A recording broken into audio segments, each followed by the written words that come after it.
உங்கள் யாவரையும் ஆண்டவராக இயேசுவின் நாமத்தினாலே அன்போடு கூட வாழ்த்தி வரவேற்கிறேன். உபாகமம் 8ஆம் அதிகாரம் 18ஆம் வசனம். உன் தேவனாகிய கர்த்தரை நினைப்பாயாக, அவரே உன் பிதாக்களுக்கு ஆணையிட்டு கொடுத்த தம்முடைய உடன்படிக்கையை உறுதிப்படுத்தும்படி இந்நாளில் உனக்கு உண்டாயிருக்கிறது போல ஐஸ்வர்யத்தை சம்பாதிக்கிறதுக்கான பலனை உனக்கு கொடுக்கிறவர். தெய்வம் அப்படின்னா கண்ணுக்கு தெரியாத ஒரு இடத்துல அவர் இருக்கிறார். அவரை நாம் இப்போ எப்படி கண்டுபிடிக்கிறோம் அப்படின்னா, நம்ம வாழ்க்கையில் ஏதாவது ஒன்று நடந்துச்சுன்னா தெய்வம் தான், கடவுள் தான் நமக்கு செஞ்சிருக்கிறார். அப்போ கடவுள் இல்லாமல் என் வாழ்க்கையில் இந்த தீமை வராது, இந்த நன்மையும் வராது அப்படின்னு சொல்லி இப்போதான் பொதுவில் நம்ம அப்படி போய்கிட்டே இருக்கிறோம். ஆனால் வேதம் ஒன்று சொல்லுகிறது, இந்த தெய்வன் எப்படிப்பட்டவர், அவர் தீமை செய்கிறவர் அல்ல, நன்மை செய்கிற தேவனாக இருக்கிறார். கர்த்தர் நல்லவரும் நன்மை செய்கிறவருமாய் இருக்கிறார். முதல்ல ஒரு தெய்வத்தை குறித்த சரியான ஒரு அறிவு எனக்கு இல்லை. நான் என் வாழ்க்கையில் எல்லா பகுதிகளிலும் ஒரு கோணல் இருந்துக்கிட்டே இருக்கும். என்னதான் நான் நல்ல எதிர்காலத்தை தேடி தேடி நான் வாழ்ந்து போய்கிட்டே இருந்தாலும் ரிசல்ட் என்னமோ கோணலாக தான் இருக்கும், தப்பானதாக இருக்கும்.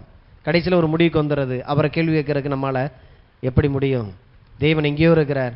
அந்த தெய்வத்தை கேள்வி கேட்கறதுக்கு நமக்கு என்ன ரைட்ஸ் இருக்குது? அவருடைய மனசு எப்படி இருக்குதோ அந்த மாதிரி நம்மளை நடத்துகிறார் அப்படின்னு சொல்லி சகிக்க ஆரம்பிச்சிடுறோம். அதுக்கு தான் தேவன் கிறிஸ்தவத்தில் இந்த மாதிரி சபையை வச்சு அபிஷேகத்தை கொடுத்து, அழைப்பு கொடுத்து, ஊழியர்களை கொடுத்து அந்த தெய்வத்தை குறித்ததான அறிவை வேதத்திலிருந்து வெளிப்படுத்திக்கிட்டே இருக்கிறார். அதைத்தான் நம்ம தொடர்ந்து நம்ம பார்த்துட்டு கொண்டு வருகிறோம். கர்த்தர் நல்லவர், அவரிடத்தில் எந்த தீமையும் இல்லை. விசேஷமாய் நம்மளுடைய ஆவிக்குரிய காரியங்களை மாத்திரம் ஆண்டவர் அக்கறை உள்ளவராக இருக்கிறார். சரீரம் கெடுக்கிட்டு போனான்னு சொல்லி சரீரத்தை ஏதோ ஒரு பாவ சரீரம், அது பலவீனமான சரீரம்னு சொல்லி இந்த பூமியில் நீங்கள் எப்படியோ வாழ்ந்துட்டு வந்து சேர்ந்துருங்கன்னு சொல்லிட்டு ஆண்டவர் அங்கே தனிச்சு இருக்கலை. தெய்வம் ஐஸ்வர்யத்தை சம்பாதிப்பதற்கான பலனை தருகிற உன் தேவனாகிய கர்த்தர் நான். தேவனே ஒரு பலனை தர்றார் இந்த பூமியில் நீங்கள் நல்லா வாழ்கிறதுக்கு. அநேருக்கு பார்த்தீங்கன்னா வானமும் பரலோகம் தான் பெருசாக தெரியுது. ஆனால் ஆதியாகமம் 1ஆம் அதிகாரம் 1ஆம் வசனம் சொல்லுது, ஆதியிலே தேவன் வானத்தையும் பூமியும் சிருஷ்டித்தார். பூமி எந்த பிசாசுக்கோ எந்த தரித்திரத்திற்கோ எந்த வறுமைக்குரியது இல்லை, பூமி தெய்வத்துக்குரியது. பரலோகத்தை வாட்சி பார்த்தீங்கன்னா தங்க பட்டணம், எல்லா விதமான நவரத்தின கற்களாலும் அங்கே எல்லாம் கட்டப்பட்டு அழகு நிறைந்த ஒரு இடமா இருக்கும் போது, பூமியை மாத்திரம் ஆண்டவர் ஏதோ ஒரு தரித்திரத்திலையும் குறைச்சல்லையும் ஏதோ ஒரு சாபத்துக்குள்ளேயே வச்சுட்டு போகிறதுக்காக ஆண்டவர் பூமியை உண்டாக்கலை. பரலோகம் போன்றே இருக்கும்படி தான் தேவன் பூமியை உண்டாக்கினார். ஸோ இப்படிப்பட்ட பூமி மனிதர்களுடைய பாவத்து நிமித்தமாய் சீர்குலைக்கப்பட்டதாக இருக்குது. இதை சரி செய்யறதுக்கு இயேசு அந்த பூமிக்கு வந்தார். அவர் வந்து சிலுவையில் சிந்தின அந்த ரத்தத்தினாலே அத்தனை மனிதர்கள் இன்னைக்கு பாவ மன்னிப்பாக மீட்பை பெற்றிருக்கிறதுனால ஒரிஜினலுக்குள்ள இந்த பூமியை கொண்டு போக வேண்டிய பொறுப்பு நம்மள்கிட்ட இருக்குது. அதனால தான் தேவ புத்திரர்கள் வெளிப்படுவதற்காக பூமியானது கற்ப வேதனைப்பட்டு கொண்டிருக்கிறது. என்னைக்கு இயேசு வர்ற நாள் இல்லை, என்னைக்கு இந்த இயேசுக்குள்ளாக நான் என்னை அர்ப்பணித்து ஆண்டருடைய அந்த வார்த்தையை நான் அறிந்து கொள்கிறேனோ, இந்த ஐஸ்வர்யத்தின் தேவன் செழிப்பின் தேவனாக இருக்கிறார் சொல்லி இந்த பூமியை நான் பாதுகாக்க, அந்த பூமிக்கு வேண்டிய நன்மைகளை நான் செய்ய ஆரம்பிக்கிறேனோ, அன்னைக்கு அந்த நாளுக்காக இந்த பூமி வேதனைப்பட்டு கொண்டிருக்குது. யாராவது என்னை வாங்குங்கடான்னு சொல்லி பாவிட்ட மாட்டிக்கிட்டு நான் திண்டாடிக்கிட்டு இருக்கிறேன், சத்ருவின் கையில் இருந்துக்கிட்டு நான் திண்டாடிக்கிட்டு இருக்கிறேன். ஒரு தெய்வ பிள்ளை வந்து என்னை மீட்டெடுத்துட மாட்டானா நிற்கிது. தெய்வ பிள்ளைக்கு முதல்ல பூமியை குறித்ததான ஒரு அறிவு வேணும். வேதம் சொல்லுகிறது, கர்த்தரால் ஆசீர்வதிக்கப்பட்டவர்கள் பூமியை சுதந்திரிப்பார்கள், நீதிமான்கள் பூமியை சுதந்திரிப்பார்கள், கர்த்தருக்கு பயப்படுகிறவர்கள் பூமியை சுதந்திரிப்பார்கள். ஸோ அதனால தான் நமக்கு ஆண்டவர் ஒரு சரீரத்தை கொடுத்துருக்கிறார். என்னன்னைக்கு நம்ம அப்படியே ஆவிக்குரிய காரியங்கள்லேயே நம்ம நிற்கிறோம். ஆவியில் நீங்கள் நல்லா இருக்கும்போது சரீரத்தில் நீங்கள் நல்லா இருப்பீங்க. புரிய மாட்டேங்குது. ஆவியில் நல்லா இருக்கிறவங்க சரீரம் அப்படிங்கிறது இவங்களே சரீரத்தை குறித்து தானே ஒரு தப்பான ஒரு அபிப்பிராயத்தில் எந்நேரமும் பார்த்தீங்கன்னா அந்த சரீரத்தை ஒடுக்கிறதும் அதை உபவாசத்தை போட்டு எப்படியாவது இதை அழிச்சிடணுங்கிறதுல கவனமாக இருக்கிறாங்க. இந்த சரீரம் இருக்கிற வரைக்கும் தான் நீங்கள் இந்த பூமியில் லீகலாக இருந்து தேவனுடைய வேலையை செய்ய முடியும். ஸோ அதான் தொடர்ந்து பார்த்து கொண்டு வருகிறோம். பொருளாதாரத்தில் தேவன் கரிசனை உள்ளவராக இருக்கிறார். உங்கள் ஆவிக்குரிய ஜீவியத்தில் எப்படி அவர் கரிசனை உள்ளவராக இரக்கம் உள்ளவராக இருந்து உங்களுக்கு பாவம் மன்னிப்பை தந்தாரோ, அதே தேவன் தான் இந்த பூமியில் பணத்தை சம்பாதிப்பதற்கும் பொருளாதார காரியங்களை நீங்கள் ஆசீர்வாதங்களை செழிப்பை அனுபவிப்பதற்கும் தேவன் உதவி செய்கிறவராக இருக்கிறார். ஆமென். எல்லாரும் சொல்லும், ஐஸ்வர்யத்தை சம்பாதிப்பதற்கான பலனை எனக்கு தருகிற என் தேவனாகிய கர்த்தருக்கு ஸ்தோத்திரம். உங்கள் 1000 ஸ்தோத்திர பலியில் இதையும் ஒன்று சேர்த்துக்கங்க, முக்கியமானது. 1000 ஸ்தோத்திர பலி சொல்லுவீர்கள், ஆனால் இதையும் சேர்த்துக்கங்க. அப்போ ஆவிக்குரிய ஜீவியத்தில் எல்லாமே அடங்கி இருக்குது. பாவ மன்னிப்பு, பரிசுத்தம், நீதி, இரக்கம், தெய்வ தயவு எல்லாத்தையும் பெறுகிறது போல பொருளாதார ஆசீர்வாதங்களை இந்த பூமியில் நான் பெற்று அனுபவிக்கும்படி தேவனுடைய பரிசுத்தமான ஒரு பலன் உள்ள உண்டாகுது. உலக மனிதர்களைப் போல இல்லை, ஏமாற்றி பொய் சொல்லி என்னை நானே வஞ்சிச்சு என் மனசாட்சியை நசுக்கி ஒரு காரியத்தை ஒருத்தனுக்கு எப்படிப்பட்ட துரோகம் நடந்தாலும் எவ்வளோ கலப்படம் பண்ணியாது எவ்வளோ பொய்ய சொல்லியாது நான் சம்பாதிச்சிடணும். அது என் சாமர்த்தியம் வேறு, அதுக்கு பேர் இல்லை. ஆண்டருடைய பிள்ளைகள் அப்படி ஒரு பொழுதும் செய்யக்கூடாதபடி அவருடைய பலன் உள்ள வருது. சத்தம் பார்த்து கொண்டு வருகிறோம். எப்படி? ஏன் இன்னைக்கு ஒரு தெய்வத்துடைய பலன் தேவைப்படுது பணம் சம்பாதிக்க. இன்னைக்கு பார்த்தீங்கன்னா அவ்வளோ கஷ்டங்கள், அவ்வளோ ஒரு நஷ்டமும், அவ்வளோ தூரத்துக்கு ஒரு மோசமான பணத்தை சம்பாதிக்கிறதுக்கு வழியே இல்லாதபடி மனிதர்கள் பார்த்தீங்கன்னா அவங்க தேடிக்கிட்டு இருக்கிற போது தேவன் சொல்லுகிற அந்த தரித்திரமும் முள்ளும் குறுக்கும், ஏன்னா நீ நல்லதை செய்ய நீ எதிர்பார்த்து உன்னை செஞ்சானா அது உனக்கு நஷ்டத்தையும் கெடுதலையும் கொண்டு வரக்கூடிய முள்ளும் குறுக்கும் உலகத்தில் கட்டவிழ்க்கப்பட்ட நிலையில் இருக்குது. சபிக்கப்பட்ட பூமியாக இருக்குது. இந்த சபிக்கப்பட்ட பூமியில் தேவனுடைய வல்லமை இல்லாமல் உன்னால் தேவன் எதிர்பார்க்கக்கூடிய ஐஸ்வர்யத்துக்குள்ளே போக முடியாது. ஆகையினால நானே என் பலனை நான் தர்றேன். வேலைக்கு போயிட்டு வரணும், சுகம் அவசியம், நல்ல மனசாட்சி அவசியம், குற்றமில்லாத ஒரு இருதயம் அவசியம், எதுவும் என்னை டிஸ்டர்ப் பண்ணக்கூடாது. வேலை சந்தோஷமாய் மாற ஆரம்பிக்கும். அதுக்கு தான் ஆண்டவர் மனிதனுக்கு ஏதேன் தோட்டத்தில் வேலையை கொடுத்தார். நாம் நன்றாக இருக்கும்படி, நீங்கள் சந்தோஷமாக இருக்கும்படி ஒரு வேலையை செஞ்சு பாருங்க. அதெல்லாம் செஞ்சு முடிச்சுட்டு ஒரு கொத்தனார் ஒரு வீட்டை கட்டுறாருன்னா அதை கட்டி முடிச்சுட்டு அப்படி வெளியில் வந்து அந்த பக்கம் அப்படி போயிட்டு போகும்போதெல்லாம் என்ன தோணும்? நான் கட்டின வீடு இல்லையா, சம்பளம் கொடுத்துருப்பாங்க, அதெல்லாம் முடிஞ்சு போயிருக்கும். ஆனால் என்னுடைய கையின் கிரியை, அதை அடுத்த வேலை வாங்குறதுக்கு சொல்லுவோம் இல்லையா, அந்த வீடு நான் தான் கட்டினேன், இந்த கம்பெனி நான் தான் கட்டினேன். ஸோ இதெல்லாமே இவங்களுடைய உள்ளுக்குள்ளே இருந்து வந்த தேவனுடைய ஆற்றலை வெளிப்படுத்தி, தேவ கிருபையை வெளிப்படுத்தி அவங்க செஞ்ச செயல் காட்சியாக நிற்கிது. அது ஒரு சந்தோஷம், அது ஒரு நிறைவு. ஸோ இதுக்கு தான் தேவன் வேலையை கொடுத்தாரு ஒழிய அன்னாடங்காட்சியாக இருந்து வேலை செஞ்சாதான் பிழப்பு, அதுதான் சாப்பாடு, அதுதான் ஜீவனம் அப்படி பண்ணுறதுக்காக இல்லை. ஸோ அப்போ புதிய உடன்படிக்கையில் தேவன் இயேசுவின் மூலமாக ஆபிரகாமோடு கூட பண்ணின அந்த உடன்படிக்கையை ஆட் பண்ணுறார். அதனால தான் கலாத்தியர் 3:13 பார்த்தோம். மரத்தில் தூக்கப்பட்ட எவனும் சபிக்கப்பட்டவன் என்று இருக்கிறபடி கிறிஸ்து நமக்காக சாபம் ஆயிட்டார். என் வாழ்க்கையில் வர வேண்டிய எல்லா ஆதி ஆமத்தில் இருந்த சாபம் எல்லாம் கல்வாரியிலே சுமந்து தீர்க்கப்பட்டதாக இருக்கிறது. இன்னைக்கு நான் விடுதலை ஆக்கப்பட்டு இருக்கிறேன். வெறுமன விடுதலை மாத்திரமல்ல, ஆபிரகாமின் ஆசீர்வாதங்களுக்கு நான் சொந்தக்காரனாக இருக்கிறேன். அப்ப தேவன் இவ்வளவு செஞ்சிருக்கார் இல்லையா, சிலுவையில் அடிக்கப்பட்டுட்டார், என்னை ஆசீர்வதிச்சிட்டார். அப்ப எல்லாம் தானா நடந்திருக்க வேண்டாமா? ஏன் அப்ப எல்லாம் தானா நடக்கல? அப்ப பாருங்க, ஆண்டவர் எனக்கு தரக்கூடாதுன்னு தானே வச்சிருக்கிறார். நமக்கு நாமளே அநேக சந்தேகங்கள் உள்ள வருது தேவனுடைய அன்பை குறித்து. கடவுள் என்னை ஆசீர்வதிச்சிருந்தா அப்ப தானா நடக்கணும் இல்லையா? அப்ப என் வாழ்க்கையில் எதுவுமே நடக்கல, அப்ப என்ன செய்யறது? அப்ப கடவுள் எனக்கு தரல. ரொம்ப சிம்பிள், இப்படி நினைச்சு கடந்து போயிடுறோம். வேதம், சட்ட புத்தகம், இது சில பிரமாணங்களுக்குள்ள நம்மளையே கொண்டு வந்துருது. தெய்வமும் இந்த பிரமாணத்துக்குள்ள இருந்து தான் வேலை செய்யறாரு. ஏன்னா அதை இயக்கினவரே அவர் தான், அதை சிருஷ்டித்தவர், பிரமாணங்களை சிருஷ்டித்தவர் அவர் தான். அப்ப ஆண்டவர் இவ்வளவும் செஞ்சிருக்கிறார். என் வாழ்க்கையில் கர்த்தருடைய ஆசீர்வாதம் இருக்கு, கர்த்தருடைய பலன் இருக்கு, ஐஸ்வர்யத்தை சம்பாதிக்கிறதுக்கான பலனும் இருக்குது, அபிஷேகம் இருக்குது, ரட்சிப்பு இருக்குது. எல்லாம் இருந்து நான் ஏன் நிற்கிறேன்? குறைச்சல இருக்கிறேன், தாழ்ச்சியில் இருக்கிறேன். பிரமாணம் என்ன பிரமாணம்? இதை எப்படி இயக்கிறது கண்டுபிடிக்கணும். உலகத்தில் புவி ஈர்ப்பு விசை அப்படின்ற ஒரு பிரமாணம் இருக்குது.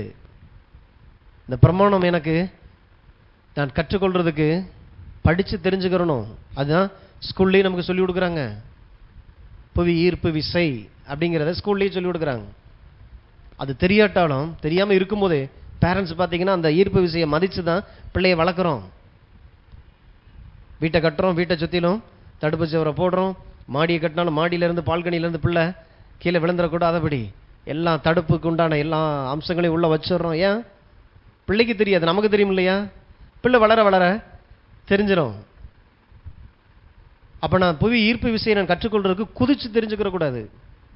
நீங்கள் நிறைய பேர் அதுக்கு ட்ரை பண்ணுறாங்க. இங்கே எங்கே இருக்குதா இல்லையா நான் பார்க்குறேன்னு சொல்லி நீங்களே நடந்து போங்களேன். அப்படி போகும்போது இங்கிட்ட எகிரி குதிச்சுட்டு போயிருங்க, புவி ஈர்ப்பு விசை இருக்கா இல்லையான்னு தெரிஞ்சிடும். குதிச்சு தெரிஞ்சு கொள்ளக்கூடாது, படித்து தெரிந்து கொள்ளணும். அதுக்கு தான் வேதத்தை எதுலேயுமே போய் அப்படி பார்த்தீங்கன்னா பேதைகள் நெடுக போய் தண்டிக்கப்படுகிறார்கள், நெடுக போய் தண்டிக்கப்படுகிறார்கள். உட்காந்து கற்றுக்கொள்ளாத பேதைகள், அறிவில்லாமல், ஞானம் இல்லாமல், விவேகம் இல்லாமல் மற்றவங்க வாழ்க்கையில் என்ன நடந்துகிட்டு இருக்கு, என் வாழ்க்கையில் என்ன நடக்குது, அதுக்குத்தான் வேதம் ஆதியாகமத்தில் அவ்வளவு அழகா சொல்லியிருக்கிற. நல்ல பூமியை தான் நான் உண்டாக்கி உன் கையில் கொடுத்தேன், உன் கை அது எல்லாத்தையும் சீரழிச்சு போட்டுருக்குது. அந்த சீரழிவுனால இவ்வளோ பெரிய ஒரு சாபத்தை நீ கட்டவிழ்த்து விட்டுட்ட, மரணத்தை கட்டவிழ்த்து விட்டுட்ட. இந்த மரணத்தை விழுங்கும்படி சிலுவையிலே நான் வந்து ரத்தம் சிந்தி இருக்கிறேன். இன்னைக்கு என் மேலே வைக்கிற அந்த விசுவாசத்தினால என் பிள்ளை ஆகியிருக்கிற. இன்னைக்கு இந்த பிரமாணங்களை மீறுகிற ஒரு காரியம் ஒன்று உனக்குள்ள, ஒரு மரணத்தை அழிக்கக்கூடிய வல்லமை, அந்த ஜீவன் உனக்குள்ள ஏற்கனவே கட்டவிழ்க்கப்பட்டிருக்குது.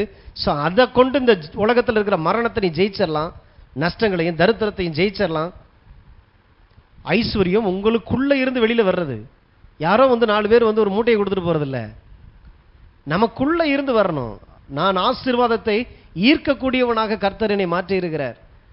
எப்படி புவி ஈர்ப்பு விசைன்றது ஒன்று இருக்குது, இழுக்குது பாருங்க. எதை தூக்கி போட்டாலும், ஒரு பேப்பரை தூக்கி போட்டால் கூட இழுத்துக்கிட்டு இருக்கக்கூடிய இதே பூமியில தான் கிலோ கணக்கில், டன் கணக்கில் இருக்கக்கூடிய வெயிட்டை தூக்கிக்கிட்டு ஃப்ளைட்டு பறக்குது இல்லையா? அப்போ எப்படி பறக்குது? எல்லாமே கீழே இழுத்துக்கிட்டு இருக்கும்போது ஒரு பேப்பரை போட்டால் கூட அது காற்றுல இப்படி கொஞ்சம் லேட்டாக வேணாம், ஆனால் கீழே தான் விழுந்துடும். புவி ஈர்ப்பு விசை இருந்து செயல்படுற அந்த பிரமாணத்துக்கு மத்தியில் அப்போ ஃப்ளைட்டு எத்தனை வெயிட்டை தூக்கிக்கிட்டு, நாடு விட்டு நாடு பார்த்தீங்கன்னா யானையவே உள்ளே வச்செல்லாம் தூக்கிட்டு வந்துடுறாங்க. தாங்கள் நினச்ச இடத்துக்கு நினச்ச தூரத்தில் அழகாக கொண்டு போய் லேண்ட் பண்ணி பார்த்தீங்கன்னா அவங்க அந்த பயணத்தை என்ஜாய் பண்ணுறாங்க. உள்ளுக்குள்ளே அவ்வளோ லக்கேஜ் ஏறுது. ஃப்ளைட்டே பார்த்தீங்கன்னா அத்தனை டன் கணக்கில் வெயிட்டு. அப்போ எப்படி இந்த இழுக்கக்கூடிய அந்த சக்திக்கு மேலாக இன்னொரு ஒரு சக்தியை ஆப்ரேட் பண்ணுறாங்க. அப்போ ஏற்கனவே அது இருக்கிறத அவங்க பயன்படுத்துகிறாங்க. எப்படி சில மிஷின்ஸு இன்ஜின்ஸ்லாம் உள்ளே வச்சு மோட்டாரை வச்சு ஏக்கி அவங்களே அந்த ஃப்ளைட்டு அது நினச்ச நேரத்தில் இவங்க கிளப்பி நினச்ச உயரத்துக்குள்ளே போய் எத்தனையோ ஆயிரம் 30,000க்கு மேலான உயரத்தில் போய் அங்கேருந்து இன்னொரு நாட்டுக்கு கண்டம் விட்டு கண்டம் என்ன ஒரு அழகா வேலை நடந்துட்டு இருக்கு. அப்போ அந்த சக்தி என்னது? மனிதன் கண்டுபிடிச்சான் பாருங்க. புவி ஈர்ப்பு விசைக்கு மத்தியில் ஒரு உந்து விசைன்னு ஒன்று இருக்குது. அதை செயல்படுத்தணும் அப்படின்னா நம்ம மேலே பறந்துடலாம். அப்போ ஒரு பிரமாணம்னு ஒன்று இருந்ததை அவன் கண்டுபிடிச்ச செயல்படுத்தின போது தான் இவங்க எதிர்பார்க்கக்கூடிய அந்த ஒரு வாழ்க்கை வாழ முடியும். இது உலக மனுஷங்களுக்கு கொடுக்கப்படலை. அதனால தான் ஆண்டவர் சொன்னார், நீ மறுபடியும் பிறவாவிட்டால் தேவ ராஜ்யத்தில் பிரவேசிக்க முடியாது. தேவ ராஜ்யத்தில் பிறந்திருக்கிறவன் அவனுக்கு ஐஸ்வர்யத்தை சம்பாதிப்பதற்கான பலன். அப்போ உலக மனுஷனுக்கு என்னுடைய கிருபையே இவ்வளவு பெருசா இருக்குது. உனக்கு நீ விசுவாசத்தை, நீ ஆலயம் அப்படியே உன்னை நான் உண்டாக்கி இருக்கிறேன். என்னுடைய ஐஸ்வர்யத்திற்கு, என்னுடைய உடன்படிக்கைக்கு நீ சொந்தக்காரனா இருக்கிற. காட்டுப்புல், காட்டு புஷ்பம் அதுவே இவ்வளோ அழகா இருக்குமானால் நீ என் பிள்ளையா இருக்கிற, மீட்கப்பட்டிருக்கிறீங்க. உங்களுக்குள்ள இருக்கக்கூடிய அந்த இன்ஜினை குறித்த அறிவு இருக்குதா? பரிசுத்த ஆவியானவர், அபிஷேகம், வார்த்தை, எனக்குள்ள நடந்திருக்கிற அந்த மறு ரூபம் எப்படிப்பட்டது, மறுபிறப்பினுடைய தன்மை எப்படிப்பட்டது. உலக மனுஷனும் பார்த்தீங்கன்னா அந்த 100 ரூபாய் கொண்டு வர்றதுக்கு அப்படி கஷ்டப்பட்டுக்கிட்டு இருக்கிறான். அதே கஷ்டத்தை நானும் படுறேன் அப்படின்னா யோசிக்கணும். ஒரு தெய்வத்தினுடைய உதவி எனக்கு உண்டாகிருக்கிறது. எனக்குள்ள ஒரு பிரமாணத்தை நான் ஏக்க அந்த பிரமாணத்தின் மூலமாக எவ்வளவு வெயிட் இருந்தாலும் என்னை இழுக்க முடியாத அளவில் ஆசீர்வாதங்களை சுமர்ந்து தூக்கி பறக்கக்கூடிய ஒரு வாழ்க்கைக்கு தான் ஆண்டவர் நம்மளை அழைத்திருக்கிறார். அதனால தான் இவங்க இத்தனை வயசில் சிறு சேமிப்பு போட்டாங்க, அதனால இத்தனை வயசில் இந்த வீட்டை கட்ட முடிஞ்சிச்சு. அப்போ நமக்கும் இதுதான் மாடல் இல்லை. அதான் வேதத்தில் பார்த்து வரோம். தேவன் எல்ஷடாய், ஆபிரகாம் உள்ள வரும் பொழுதே பார்த்தீங்கன்னா மனசு ஃபுல்லாக எப்படி நடக்கும், எனக்கு வயசு 100 ஆக போகுது, எப்படி நடக்கும்? கர்த்தர் ஆதியாகமம் 17 சொல்றாரு, நான் உனக்கு சர்வ வல்லமை உள்ள தேவனாக இருக்கிறேன், எனக்கு முன்பாக நடந்து கொண்டு உத்தமனாயிரு. உடன்படிக்கை உடன்படிக்கை உடன்படிக்கைன்னு அத்தனை இடத்துல அந்த உடன்படிக்கை குறித்து பேசுறாரு. என்னையே நம்பு, நான் யாருங்கிறத உனக்கு காண்பிப்பேன். உன் வாழ்க்கையில் இருக்கிற பலவீனங்கள் அல்ல, உன் கற்பம் செத்து போனது அல்ல, எல்லாவற்றையும் உயிர்ப்பிக்கிற தேவன். நான் சர்வ வல்லமையுள்ள தேவன், நான் எல்ஷடாய், போதுமானதற்கும் அதிகமான தேவனாயிருக்கிறேன். ஆதியாகமத்திலிருந்து ஆண்டவர் நம்மளுக்கு வெளிப்படுத்தி காண்பிக்கிறார். புதிய ஏற்பாட்டிலையும் இந்த பிரமாணங்களை நான் கற்றுக்கொள்ளும் போது தேவன் எதிர்பார்க்கக்கூடிய அந்த வாழ்க்கை வாழ்றது எளிதானதாய் மாறுகிறது. இல்லைங்க, லக்குங்க, அல்லது ஆண்டவருக்கு அவங்க ரொம்ப நெருக்கமாக இருக்கிறாங்க, நம்ம எதோ பண்ணிக்கிட்டு இருக்கோம், நான் பெரிய பாவிங்க, ரட்சிக்கப்பட்டாலும் இன்னைக்கு நான் பாவம் பண்ணிட்டு இருக்கேன், அதனால கடவுளுடைய ஆசீர்வாதத்துக்கு நான் சொந்தக்காரன் இல்லை. வேதம் பிரமாணங்களை இயக்க கற்றுக் கொடுக்குது.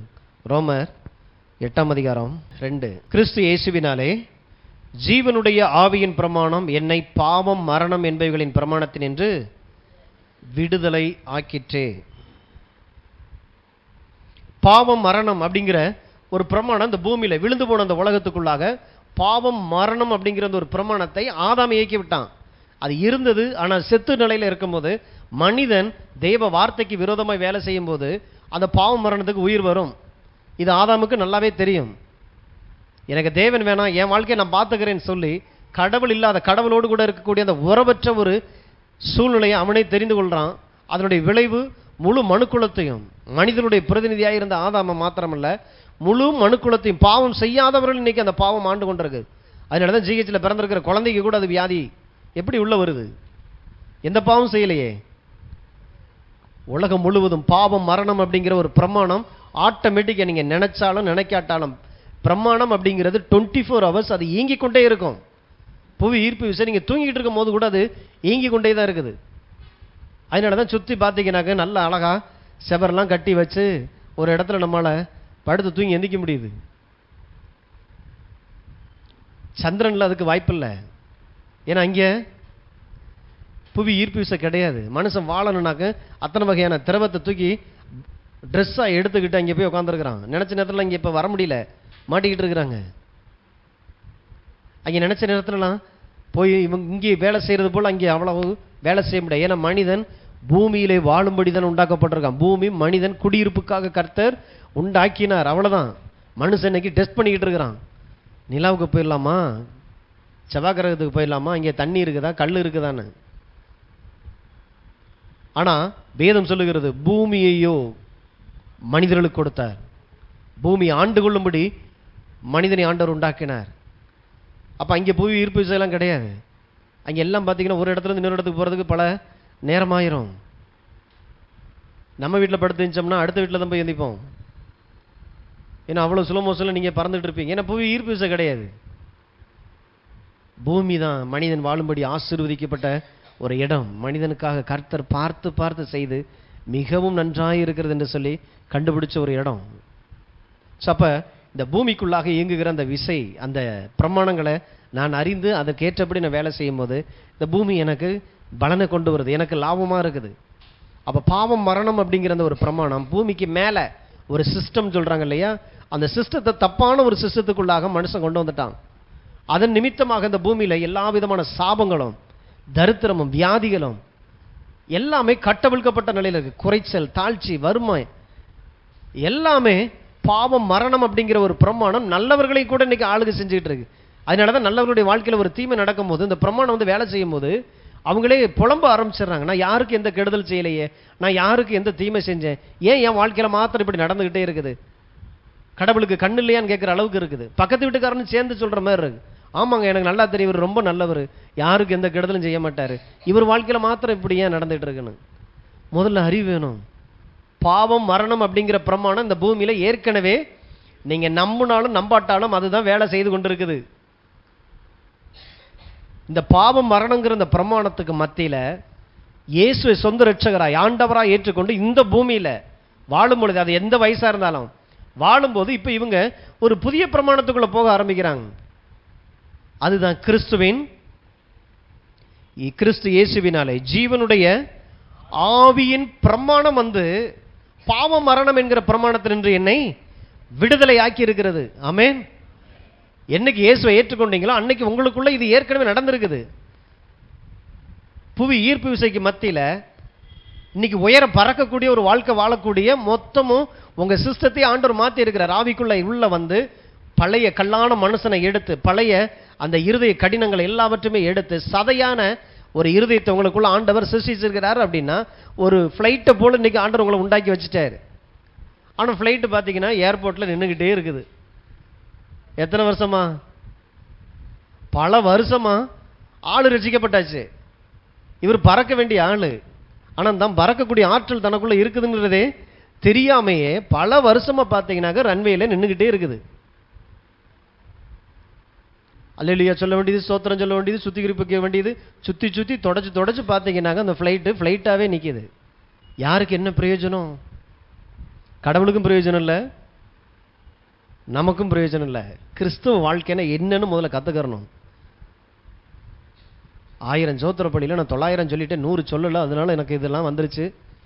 எங்கெங்கெல்லாம் மதங்கள் மனுஷனை கொண்டு போய் மாட்டி விட்டுருக்கு.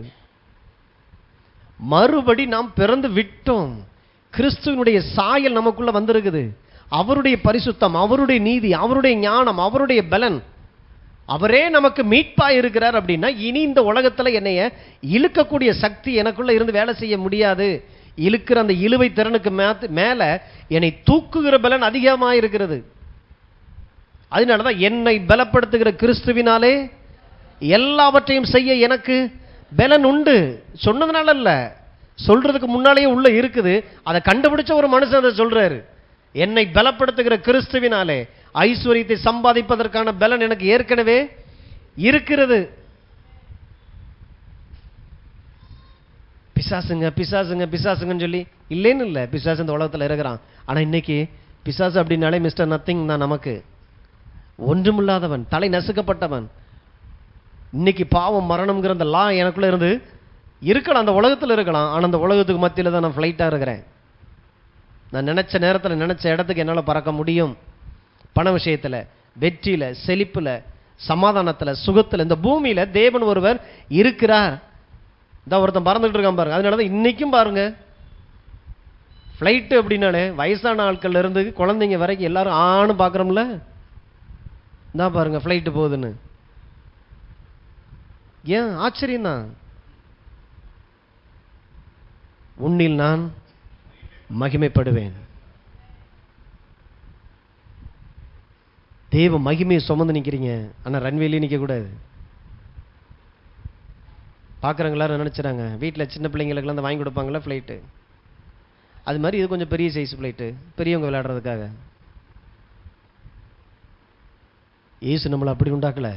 என்னைக்கு நீங்கள் இந்த இயேசுனிடத்தில் வந்தீங்களோ உங்கள் வாழ்க்கையில் இருந்த தலைமுறை சாபத்தில் இருந்தும் பாவத்தில் இருந்தும் நித்தியத்திற்கு நீங்கள் விடுதலை ஆக்கப்பட்டு இருக்கிறீர்கள். முதல்ல அதை விசுவாசிங்க. தேவ பலன் உங்களுக்குள்ள இருக்குது. இதுக்கு படிப்பு இல்லை, இதுக்கு சொந்த பந்தம் இல்லை, இதுக்கு என் தகப்பன் தாய் என்ன செஞ்சாங்கங்கிறது இல்லை. இயேசு ஒன்று செஞ்சிருக்கிறார். அந்த செயல் மீது நான் வைக்கிற இந்த விசுவாசம் என்னை இந்த பூமியில வெற்றி உள்ள ஒரு வாழ்வுக்காக என்னை நடத்துகிறதா இருக்கிறது. அப்ப ஜீவ பிரமாணம் எல்லா தீமைகள் இருந்தும் பொல்லாப்பில் இருந்தோம். ஆதியாகமத்தில் சொன்னார் இல்லையா, முள்ளும் குறுக்கும் முளைப்பிக்கும். அதாவது நீ நல்லது செய்யணும்னு சொல்லி ஒன்று விதைப்ப, தீமை உனக்குள்ள நீ விதைக்காத தீமை அந்த நல்லதை அழிக்கிறதுக்கு. மிந்தி பாவம் செய்யாத ஆதாம் நெல்லை விதைச்சான். அந்த நெல் எப்படாம அது நல்ல தூர் பிடிச்சி கனத்ததா 100 மடங்கு விளைச்சலை கொண்டு வந்து ரொம்ப பிரயாசமா இல்லை, விதைச்சிட்டு தான் வந்தான். ஆனால் இன்னைக்கு களை எடுக்கிறதுக்குனே ஒரு அமௌண்ட் எடுத்து வைக்கணும், பூச்சிக்கொல்லி மருந்து வாங்குறதுக்குன்னு ஒரு அமௌண்ட் எடுத்து வைக்கணும், ஆடு மாடு தின்றாத அளவுக்கு காவலுக்காரனுக்கு போடணும், அந்த நிலத்தை பண்படுத்துறதுக்கு கெடை போடணும், அதுக்கு காசு. கெடைன்றது என்னது? ஆடை கொண்டு வந்து இத்தனை நாளைக்குன்னு சொல்லி ஒவ்வொரு ஏரியாமா கட்டி கட்டி வச்சு அந்த ஆட்டோடைய வேஸ்ட் போட்டதான் அதுதான் அதுக்கு உரம். பூமியை முளைக்க வைக்கிறதுக்கு இன்னைக்கு மனுஷன் கிடந்து பிரயாசப்பட்டுக்கிட்டு இருக்கிறான். ஆனால் ஆதியாகமத்தில் இது எதுவுமே இல்லை. ஆசீர்வதிக்கப்பட்ட மனுஷன் ஆசீர்வதிக்கப்பட்ட பூமியில் வாழ்ந்தான். ஒரு நெல்லை போட்டா கொத்து கொத்தா உள்ள இருந்து பலன் வந்துச்சு. ஆனால் இன்னைக்கு அந்த நன்மையை கொண்டு வர்றதுக்கு மனுஷன் எவ்வளவு கடினமான, இன்னைக்கு நெத்தி வேர்வை நிலத்துல சிந்துவ, நீ ரொம்ப பிரயாசப்படுவோம் கொஞ்சம் பலனை எடுப்பேன்ற இது எவ்வளவு பெரிய சாபம். ஆனால் இது தெரியாமையே நம்ம வெறும் இது விவசாயத்துக்கு மாத்திரம் இல்லை, பிள்ளைகளை படிக்க வச்சா பார்த்தீங்கன்னா நம்ம எதிர்பார்த்த அளவுக்கு படிச்சிருதுங்க, ஆனால் ஒழுங்கா வேலைக்கு போக மாட்டேங்குது. வேலைக்கு போனால் சம்பளம் வீடு வந்து சேர மாட்டேங்குது. அப்படியே சம்பளத்தை கொண்டு வந்து கொடுத்தாலும் நம்ம எங்கேயாவது கொண்டு போய் ஏமாத்திட்டு வந்துடுறோம். முள்ளும் குறுக்கும் இந்த பூமியில கட்டவிழ்க்கப்பட்டதா இருக்குது. அப்படிப்பட்ட அந்த பூமியில நம்ம ஆசீர்வதிக்கப்பட்டவர்களாய் இருக்கிறோம். அதற்கு எனக்கு இந்த ஐஸ்வர்யத்தை சம்பாதிப்பதற்கான பலனை என் தேவன் தந்திருக்கிறான்ங்கிற ஒரு வாழ்க்கை நீங்க வாழ்ந்து பார்க்கும் போதுதான் இந்த இயேசு எனக்கு வேணும்னு சுற்றியுள்ள ஜனங்கள் சொல்லத்தக்கதாய் எவ்வளவு பெரிய ஒரு இருட்டடிப்பு. ஆவிக்குரியவர்களுக்கு பணம் இருந்துடக்கூடாது, பொருளாதாரத்தில் இருந்துடக்கூடாது. ஐஸ்வர்யத்தை சம்பாதிக்க பலனை தருகிறார். அப்ப பாவம் மரணம் என்கிற பிரமாணத்தினது தேவன் என்னை விடுதலையாக்கி இருக்கிறார். இன்னைக்கு ஜீவ பிரமாணம் என்னிலே வேலை செய்கிறது. ஜீவ பிரமாணம் எனக்குள்ள இருந்து வேலை செஞ்சிட்டு இன்னைக்கு இந்த உலகத்தில் முன்னேறுங்கிறது, ஒரு மனுஷன் நல்லா வாழணுங்கிறதுக்கு எவ்வளவு கடினமான காரியங்கள் இருக்கு தெரியுமா? ஒரு படி ஏறணும் அப்படின்னு நினைச்சாலே இழுத்து போடுறதுக்கான எத்தனையோ மனுஷன் எழுந்து வந்துடுறான்ல. இது எல்லாவற்றையும் ஜெயிச்சு மேலே வர்றதுக்கு இந்த பிரமாணத்தை ஆப்ரேட் பண்ண பழகணும். ஸோ அதுக்கு தான் ஆண்டவர் வேதம் ஃபுல்லாக பிரமாணங்களாக எழுதி வச்சிருக்கிறார். அப்போ என்னை இழுக்கக்கூடிய சக்தி என்னதான் இருந்தாலும் என்னை தூக்குகிற சக்தி கிறிஸ்து இயேசுவினால் எனக்குள்ளாக இருந்தது செயல்படுகிறது. அப்போ ஃப்ளைட்டு பறக்குதுன்னா ஃப்ளைட்டாக இருக்கிறனால இல்லை, அதுக்குள்ளே என்னென்னலாம் பார்ட்ஸ்லாம் வேணும், எந்த என்ஜினை எப்படி இயக்கி அந்த மோட்டார் வந்து தனக்குத்தானே இந்த காற்றை உள்ளே இருந்து, அதை இந்த பிசிக்ஸ் முடித்தவங்களுக்குலாம் தெரியும் பாருங்கள், எப்படி அதை ஒந்தி தூக்குது பாருங்கள். ராக்கெட்லாம் பார்த்தீங்கன்னா இங்கேருந்து விடுறாங்க, தன்னைத்தானே அதை இயக்கக்கூடிய அளவுக்கு உள்ளே பொருத்தி வச்சு ஆப்ரேட் பண்ணி விட்டா தூக்கிடுது. இன்றைக்கி கிறிஸ்து உங்களுக்குள்ள அப்படிப்பட்ட ஆற்றல் வல்லமை உள்ளே வச்சிருக்கிறாரு. ஆனால் இது விசுவாசி நீங்கள் நினச்சா மட்டும்தான் இது வேலை செய்யும். நீங்கள் இந்த பிரமாணத்துக்கு கீழ்ப்படியும் போது தான் அது வேலை செய்யும். அப்போ அந்த உலகத்தை நினச்சி பார்த்து நான் முன்னேற நினைக்கிறேங்க, என்னை போட்டு கீழே இழுத்துக்கிட்டே இருக்கிறாங்க, நான் நல்லது செஞ்சு விட்டுறேன், எனக்கு மேலே இருக்கிறவன் நான் செஞ்சதை அவன் செஞ்சான்னு சொல்லி போய் நல்ல பேர் எடுத்துகிட்டு வந்துடுறான். இப்படி பார்த்தீங்கன்னா நம்மளுடைய காரியங்கள் எல்லாமே திருடப்பட்ட நிலையிலேயே போயிடுது. அதனாலேயே சோர்ந்து போயிடுறோம். ஆண்டு சொல்றாரு, இந்த உலகத்தை நினச்சி தோண்டு போயிடாத, கீழே கிடந்துடாத, நீ வாளா இல்லாமல் தலையா இருப்பாய், கீழா இல்லாமல் மேலாக இருப்பாய்ன்னு அவர் சொல்லும் போதே உங்களுக்குள்ள அந்த ஆற்றலை, அந்த இன்ஜின்ஸ், அந்த வடிவமைப்பை தேவன் கொடுத்துட்டார். மேலே பறக்கக்கூடிய அந்த வடிவமைப்பு அவர் பேசும்போதே, நீங்கள் என்னைக்கு இந்த சத்தத்தை முதலாவது கேட்டீங்களோ அன்னைக்கே அந்த சத்தம் உங்களுக்குள்ள அப்படிப்பட்ட வல்லமை உடையவர்களாய் உங்களை அது மாற்றி இருக்கிறது. அதனால தான் வேதம் சொல்றது, வானமொழியும் பூமி ஒளியின் வார்த்தை ஒளியாது. கீழே இருக்க மாட்ட, மேலா இருப்பாய். அப்படின்னா நீ பறக்கிற சாதி, நீ பறக்கிற சந்ததியா இருக்கிற என் உடன்படிக்கை, இந்த வார்த்தை உன்னை பறக்க வைக்கும். ஒருவேளை இன்னைக்கு நீ கீழே இருக்கலாம், யாருமே சீண்டாத ஒரு ஆளா இருக்கலாம், நமக்கே நம்மளை பிடிக்காம இருக்கலாம். ஆனா வேதம் சொல்லுகிறது, உனக்குள்ள அப்படிப்பட்ட ஆற்றல், இந்த இயேசுவை சொந்த இரட்சகர் அவன் இருதயத்துக்குள்ள ஏற்றுக்கொள்ளும் நடக்கிற வல்லமை. அப்ப இன்னைக்கு ஃப்ளைட்டை இயக்க மாத்திரம் கற்றுக்கொள்ளுங்க. இது ஏதேன் தோட்டத்திலே இருந்துச்சு.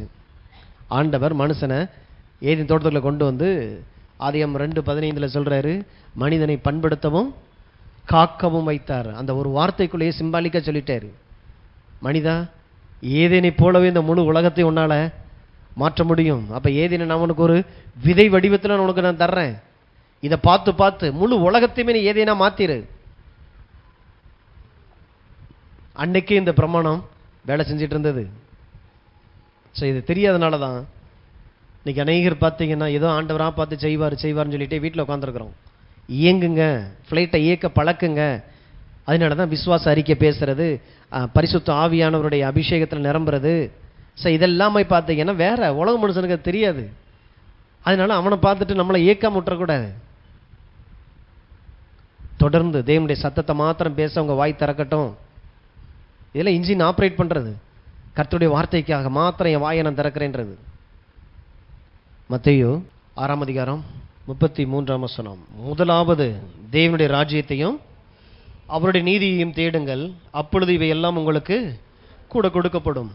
முதலாவது அப்படின்னா ஃபர்ஸ்ட் பிளேஸ். கடவுளை நான் எந்த ஸ்தானத்தில் வச்சிருக்கிறேன்? முதலாவது தேவ ராஜ்யம். ராஜ்யம் எப்படி இயங்கி கொண்டிருக்கிறது?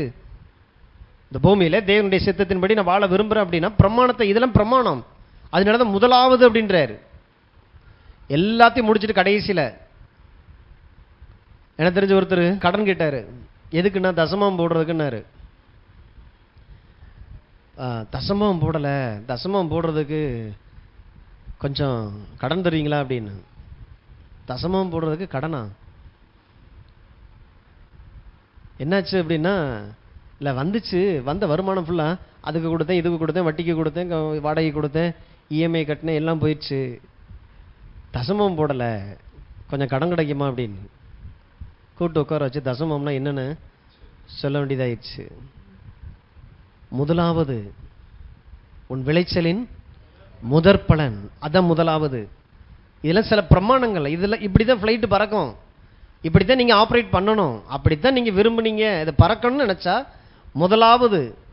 இதெல்லாம் சில பிரமாணங்கள். ஆண்டவர் எப்படி புவி ஈர்ப்பு விசைன்னு ஒன்று வச்சாரோ, எப்படி உந்து சக்தின்னு ஒன்று வச்சாரோ, அதே போலவே ஆண்டவர் ஆவிக்குரிய பிரமாணங்களை வச்சிருக்கிறார். பண விஷயத்துல எல்லா விஷயங்களிலும் நீங்கள் தேவனுடைய பிரமாணங்களை இயக்கும் போது அதிலிருந்து வருகிற ஆசீர்வாதங்களை நீங்கள் பெற முடியும் இல்லையா? கடவுள் ஆசீர்வதிச்சா என்னைக்குனாலும் எப்படி இருந்தாலும் ஆசீர்வதிச்சுவார் இல்லையா?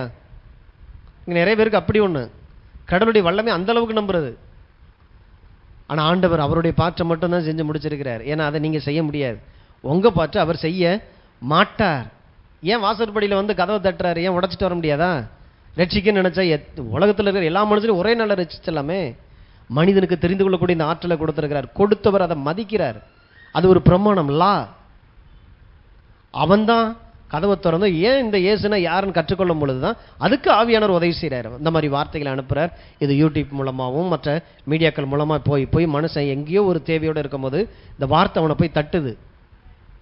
அவன் அதுக்கு இணங்கி கன்வின்ஸ் ஆகி அதில் இருந்து ரட்சிப்பா, இயேசுவே எனக்குள்ள வாங்க, என்னை நடத்துங்கன்னு சொல்லும் போது மறுபிறப்பினுடைய நிச்சயம் அவனுக்குள்ள வர ஆரம்பிக்குது.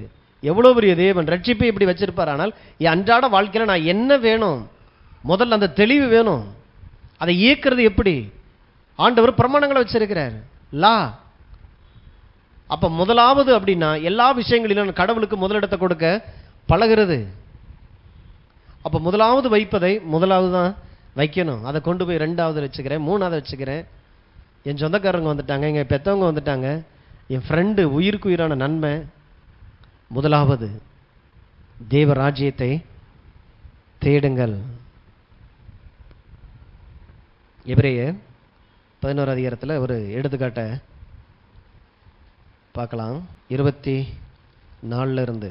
விசுவாசத்தினாலே மோசே தான் பெரியவனான போது பார்வோனுடைய குமாரத்தின் மகன் எண்ணப்படுவதை வெறுத்து அநித்தியமான பாவ சந்தோஷங்களை அனுபவிப்பதை பார்க்கிலும் தேவனுடைய ஜனங்களுடைய துன்பத்தை அனுபவிப்பதையே தெரிந்து கொண்டு இனிவரும் பலன் மேல் நோக்கமாயிருந்து எகிப்தில் உள்ள பொக்கிஷங்களிலும் கிறிஸ்துவின் நிமித்தம் வரும் நிந்தையை அதிக பாக்கியம் என்று எண்ணினான்.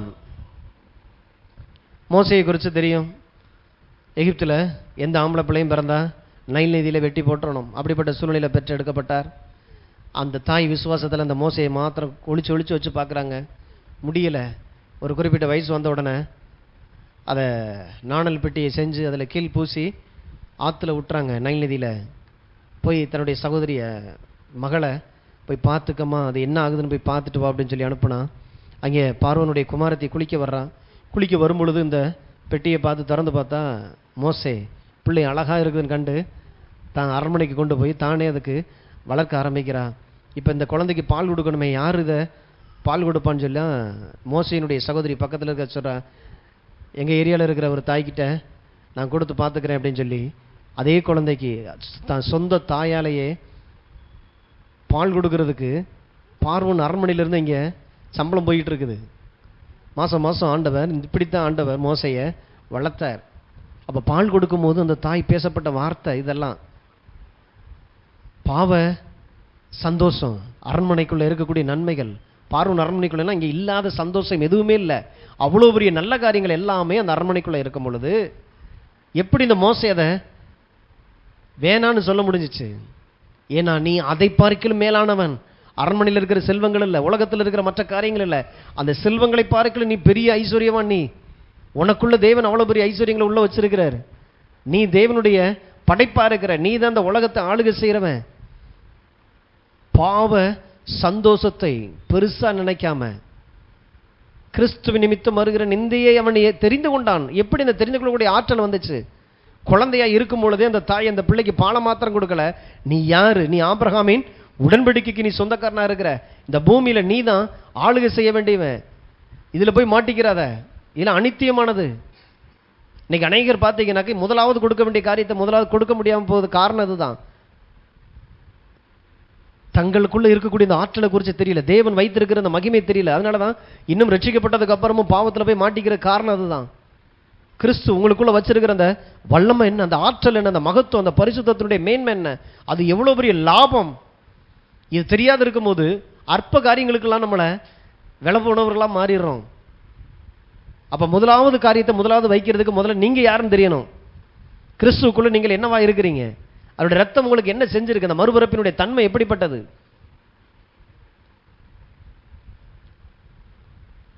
அப்ப மோசே பார்வோனுடைய அரண்மனையில் இருக்கக்கூடிய அந்த சந்தோஷத்தை துச்சமா நினைச்சிட்டு கிறிஸ்துவ நிமித்தம் வருகிற நிந்தையை அவன் தெரிந்து கொண்டான். ஏன் இவ்வளவு பெரிய நிந்தைக்குள்ள நான் போனா எவ்வளவு பெரிய காரியங்கள் எனக்குள்ள இருக்குது, அது நிந்தையா இருந்தாலும் பரவாயில்ல, ஏன்னா மிகப்பெரிய ஒரு சந்தோஷம் அதில் இருக்குது, மிகப்பெரிய ஒரு சாதிக்கக்கூடிய கிருபைகள் அந்த இடத்துல இருக்குது. நான் சாதாரண ஆள் இல்லை, அரண்மனையை பார்க்கலாம், அரண்மனையில் உள்ளவைகளை பார்க்கலாம், எனக்குள்ள இருக்கிறது மகா பெரியதாக இருக்கிறது. இந்த தெய்வத்தை நான் இழந்து போக முடியாது. மோசைக்குள்ள பாலை கொடுக்கும் போதே அந்த தாய் சொல்லி சொல்லி கொடுத்து அவ்வளோ மேன்மை உள்ள ஒரு எண்ணங்களை உருவாக்கி விட்டதுனால ஒரு தலைவனே உருவாகி வந்து நிற்கிறான். ஒரு நாள் வருது, பார்வனுக்கு முன்னால் போய் நின்று பார்வனுடைய எல்லா நம்பிக்கையெல்லாம் தகர்த்து போட்டு 30 லட்சம் ஜனங்களை வெளியில் கொண்டு வந்தான் பாருங்க. பெரிய தலைவனாக வந்து நின்னான். எவ்வளோ பெரிய விஷயம். காரணம் முதலாவது உள்ளதை முதலாவது வைக்கிறது. அப்போ நாம் எதை மேன்மையாக எண்ணுகிறோம்? பாவ சந்தோஷம் குப்பை. பாவம் இன்னைக்கு ஏதோ ஒரு சந்தோஷத்தை தேனை தடவி கொடுத்த மாதிரி தடவி கொடுக்குது, செய்யும் போது ஒரு விதமான ஒரு இன்பம்.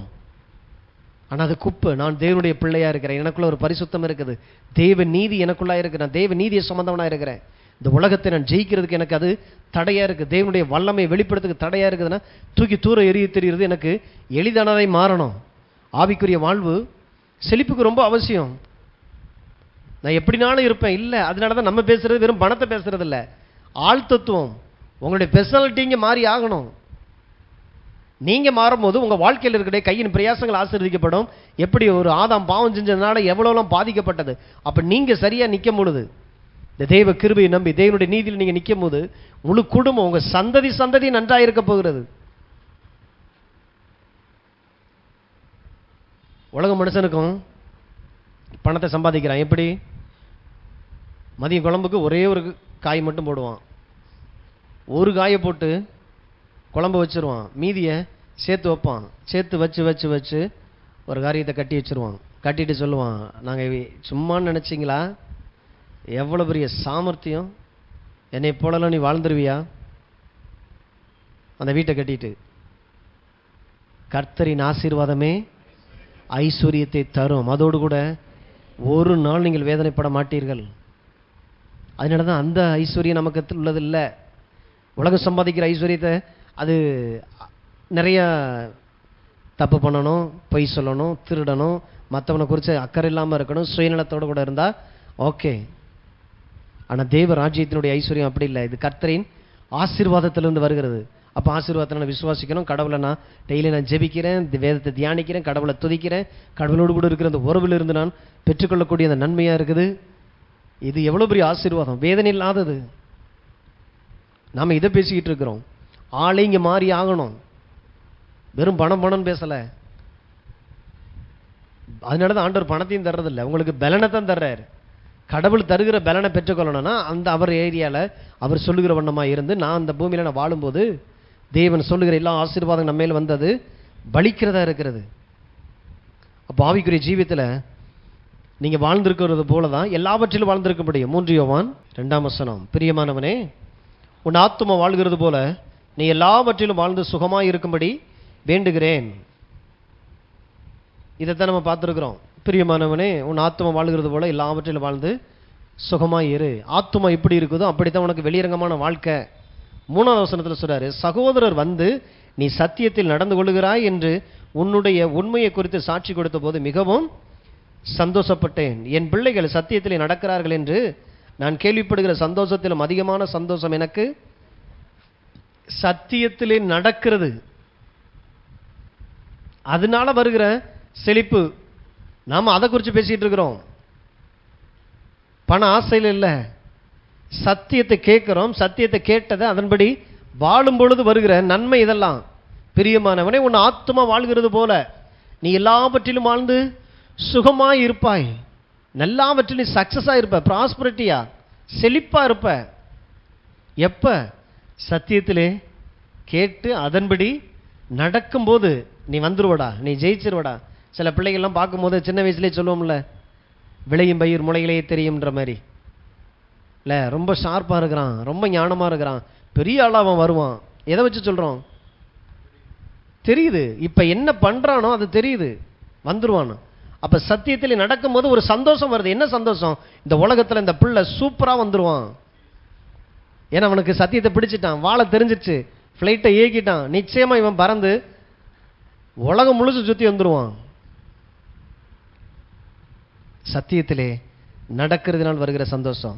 உபாகமம் 28:1 இன்று நான் உனக்கு விதிக்கிற உன் தேவனாகிய கர்த்தருடைய கட்டளைகளின்படி எல்லாம் செய்ய நீ கவனமாய் இருக்கும்படிக்கு அவர் சத்தத்திற்கு உண்மையாய் செவி கொடுப்பாயானால் உன் தேவனாகிய கர்த்தர் பூமியில் உள்ள சகல ஜாதிகளில் உன்னை மேன்மையாக வைப்பார். நீ உன் தேவனாய் கர்த்தரின் சத்தத்துக்கு செவி கொடுக்கும்போது இப்பொழுது சொல்லப்படும் ஆசீர்வாதங்கள் எல்லாம் உண்மையில் வந்து உனக்கு பலிக்கும்.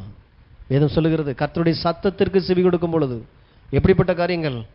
நீ பட்டணத்திலும் ஆசீர்வதிக்கப்பட்டிருப்பாய், வெளியிலும் ஆசீர்வதிக்கப்பட்டிருப்பாய். அதாவது நீ சிட்டியில் இருந்தாலும் ஆசீர்வதிக்கப்படுவ, வில்லேஜில் இருந்தாலும் ஆசீர்வதிக்கப்படுவ. உங்களுக்கு என்னங்க, நீங்க டவுன்ல இருக்கிறீங்க, நீங்க சிட்டியில் இருக்கிறீங்க, நாங்கள் என்ன சாதாரண கிராமத்தில் இருக்கிறோம்.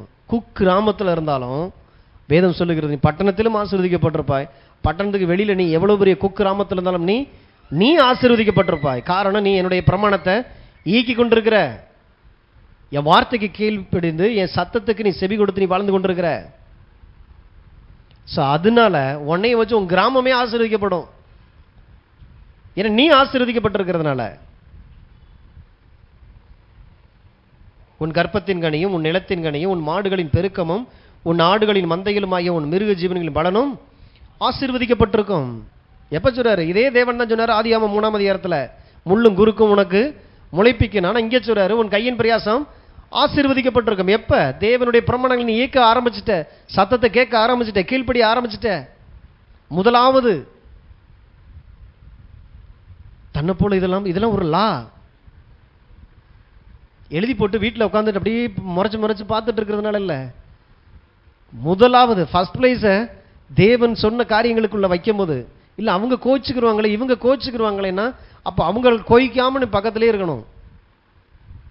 நான் நல்லா வாழ விரும்புறேன், எனக்காக செத்தவர், எனக்காக உயிர் தெழுந்தவர், ரத்தத்தை சிந்தினவர் எனக்காக சொல்றார். முதலாவது உன் கூடையும் மாப்பி செய்கிற உன் தொட்டியும் ஆசீர்வதிக்கப்பட்டிருப்பாய். நீ வருகையிலும் ஆசீர்வதிக்கப்பட்டிருப்பாய், போகையிலும் ஆசீர்வதிக்கப்பட்டிருப்பாய். ஒன்று வருவோம் அல்லது போவோம் இல்லையா? என்ன சொல்றாரு? எல்லா நிலையிலும் நீ ஆசீர்வாதமா இருப்ப. என்ன ஒரு தேவன். ஆனால் செய்ய வேண்டியது மேல ஒன்று, ஃபர்ஸ்ட் பிளேஸ். கடவுளுடைய காரியம் இதுல என்னவா இருக்குது? ராஜ்யம் இதுல என்ன வேலை செஞ்சுக்கிட்டு இருக்கு?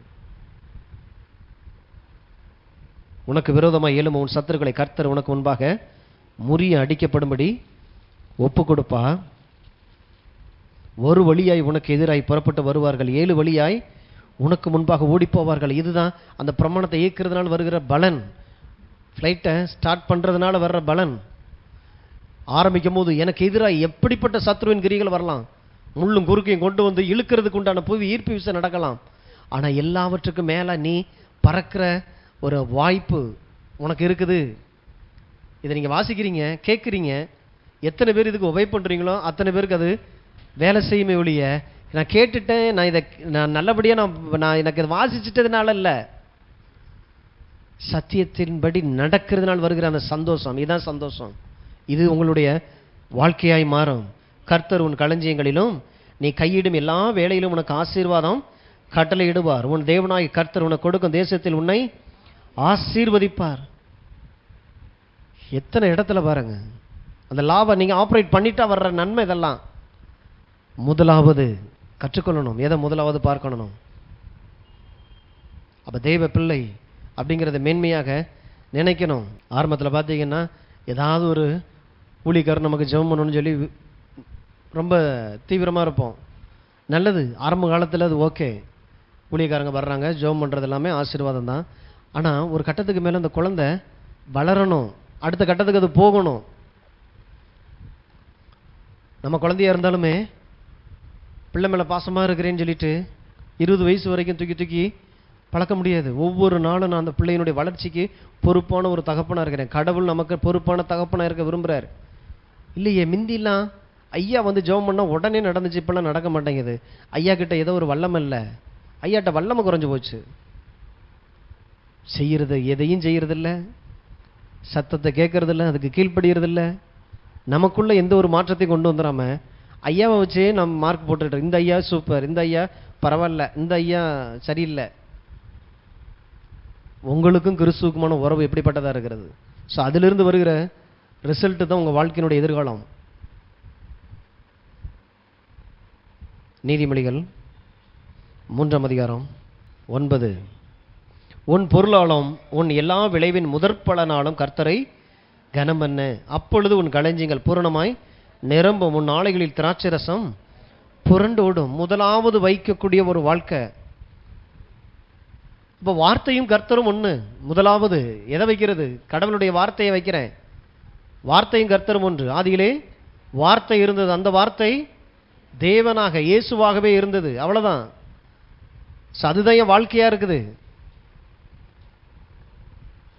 சங்கீதம் 1 தெரிஞ்சாலும் பரவாயில்ல, எடுங்க.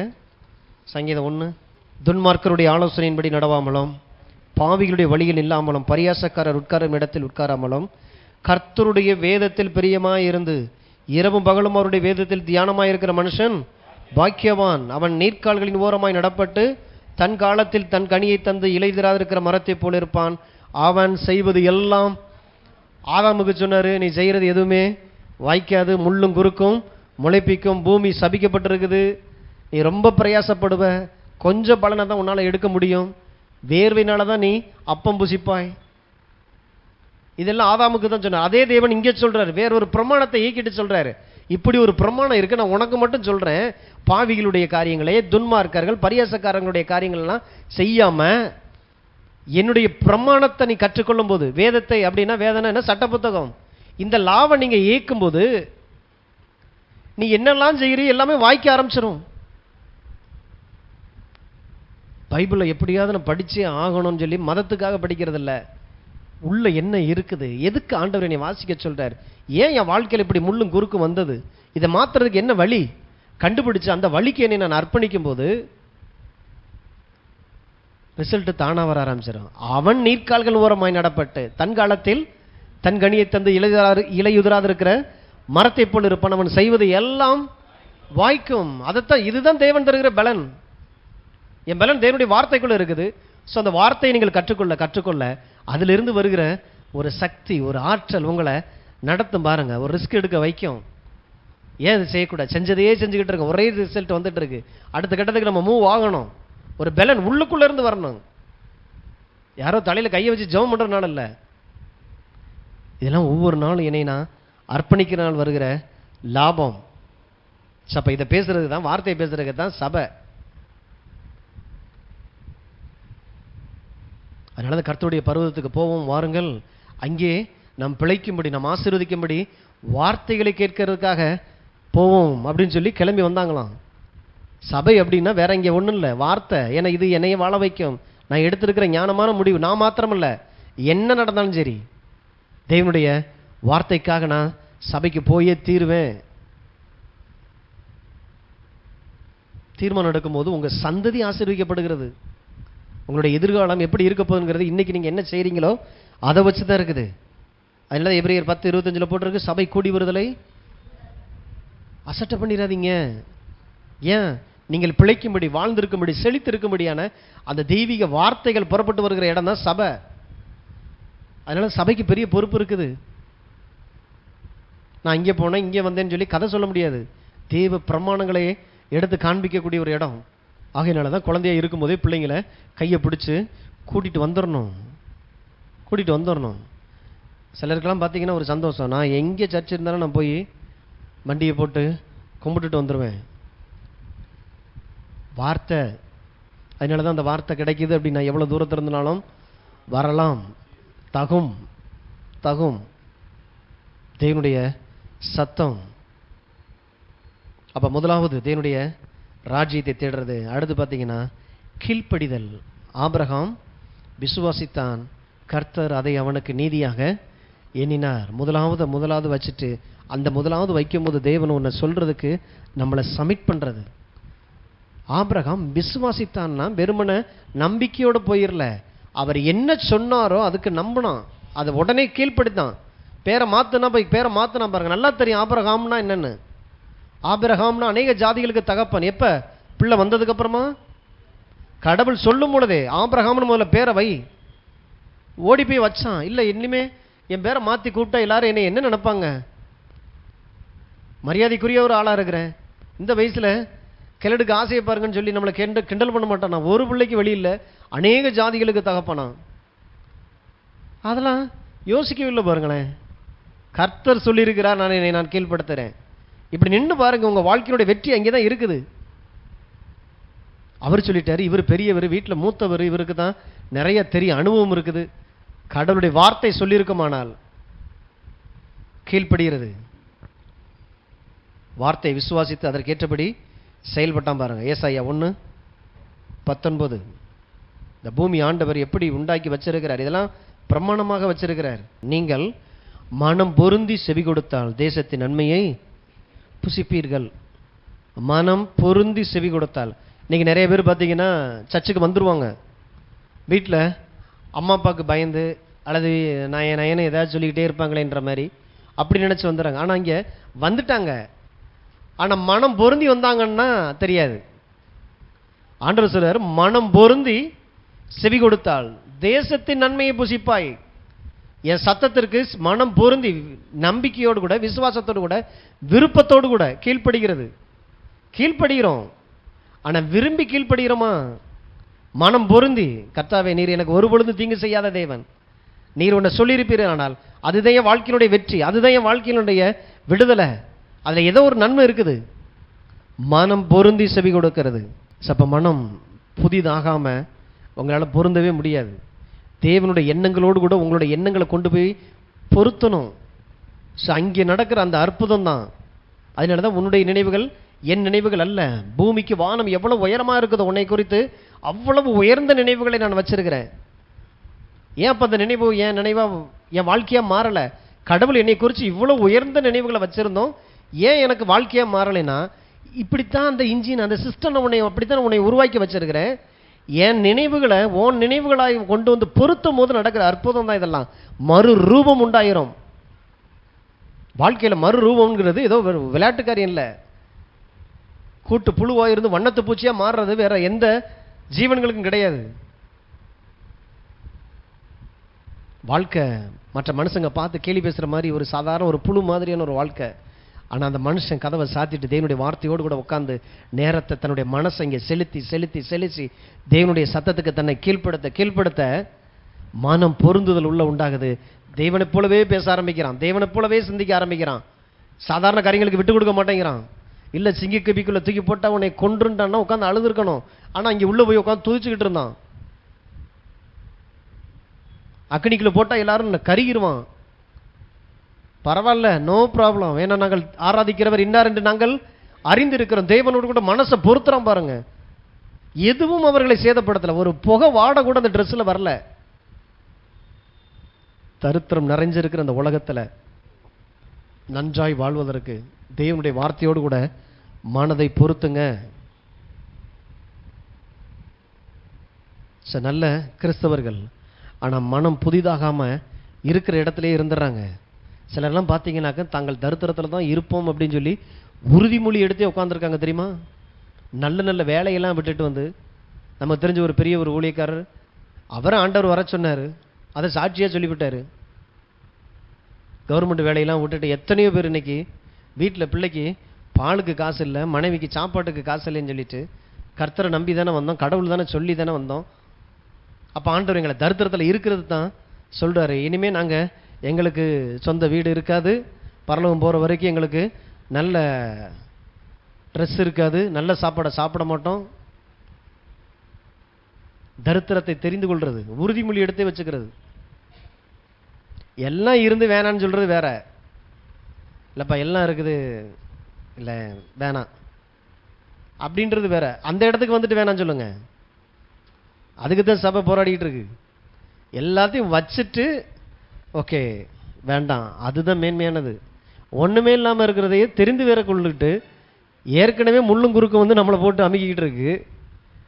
இதில் அந்த பிரமாணத்துக்கு நல்லா வேலை செய்கிற ஒத்துழைப்பு கொடுக்கறது போல எதுவும் வேணாம், எதுவும் வேணாம், ஏசு போதுமே, எது வரைக்கும், பரலோகம் போகிற வரைக்கும். அப்படின்னா உடனே போயிடணும், இடத்த அடைக்கக்கூடாது.